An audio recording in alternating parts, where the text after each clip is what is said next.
Albert was primarily a goods engine, with a fearsome reputation on the Midsodor and a tendency to be very difficult. His crew often felt the brunt of his temper, and he used to bully them relentlessly. "Remember to clean it out properly this time," he barked. "I've been choked full of soot and ash all day thanks to your negligence." Duke didn't take kindly to Albert's attitude, and was one of the few engines on the line who would stand up to him. "You really have no respect for your crew whatsoever, do you?" "Who would?" Albert grimaced. "When they can't clean your tubes properly at the end of a day's work, what respect are they due?"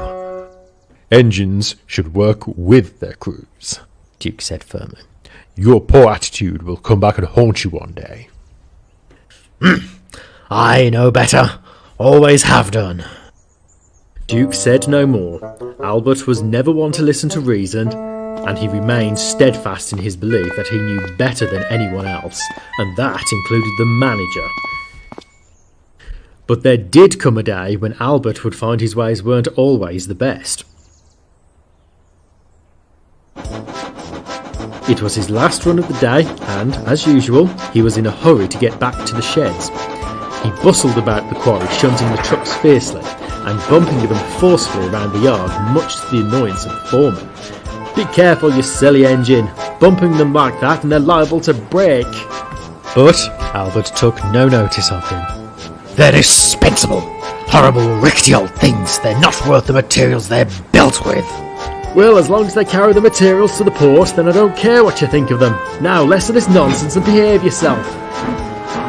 Albert continued to marshal the trucks around the yard, and without much further mishap, he brought them down to the junction to wait for Duke to pass with the picnic.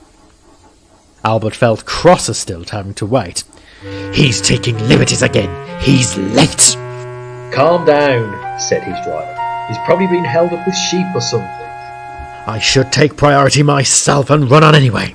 Knowing him, we'd probably clear the section before he even gets here."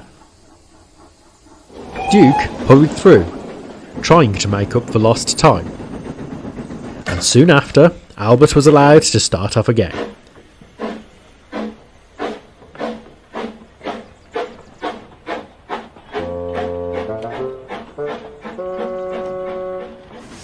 He hurried along the line, intent upon getting back to the yards for what he believed to be a well-earned rest.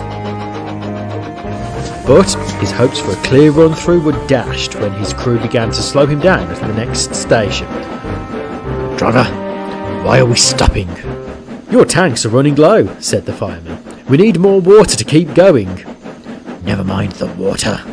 We've wasted enough time, thanks to Duke, so we'll carry on regardless." The driver and fireman tried to reason with him, but Albert refused to listen. At the station, they tried to brake, but Albert deliberately used the weight of the trucks to keep on rolling and overshot the water tower. They tried in vain to go back, but the weight of the trucks and Albert's lack of cooperation didn't make for easy work. "It's no good," said the driver at last. "We'll have to try further down." This was the opportunity the trucks had been waiting for. They were tired of being bumped and banged about by Albert, and decided now was the time to pay him out.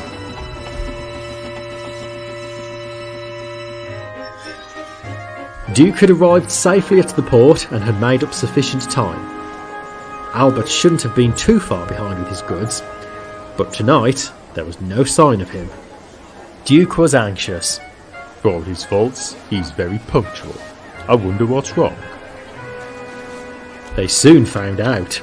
Albert's fireman came plodding down the line with urgent news for the station master. "Albert's overheated. He wouldn't stop for water at the workstation, and now he's stuck further up. We'll need Duke to come help shift him." Without delay, Duke hurried off up the line to the point where Albert was standing. The driver had thrown the fire out and was now doing all he could to cool him down. "I think it might have been better to listen to your crew for once. Just wait until the manager finds out. He won't be pleased."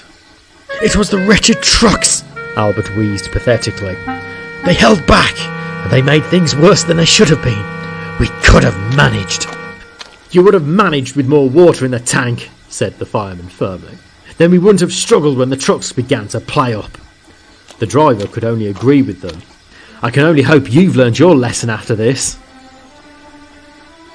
But the lesson had come too late for Albert. "You were always a troublesome sort of engine," the manager said firmly, "and the damage you've caused to yourself won't be easy to repair either. The inspector says your firebox crown has melted as a result of your foolishness." "I apologise, sir," said Albert meekly. "I promise it won't happen again." "Indeed it will not, for we will not be mending you. At least this way other engines on this railway will learn that a little respect goes a long way. You can be taken apart and used for spares for the others. Good day to you."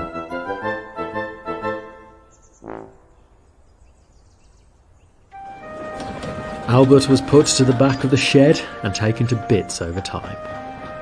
Duke and the others often felt guilty about accepting his spares, but they also knew that Manager was right in his decision.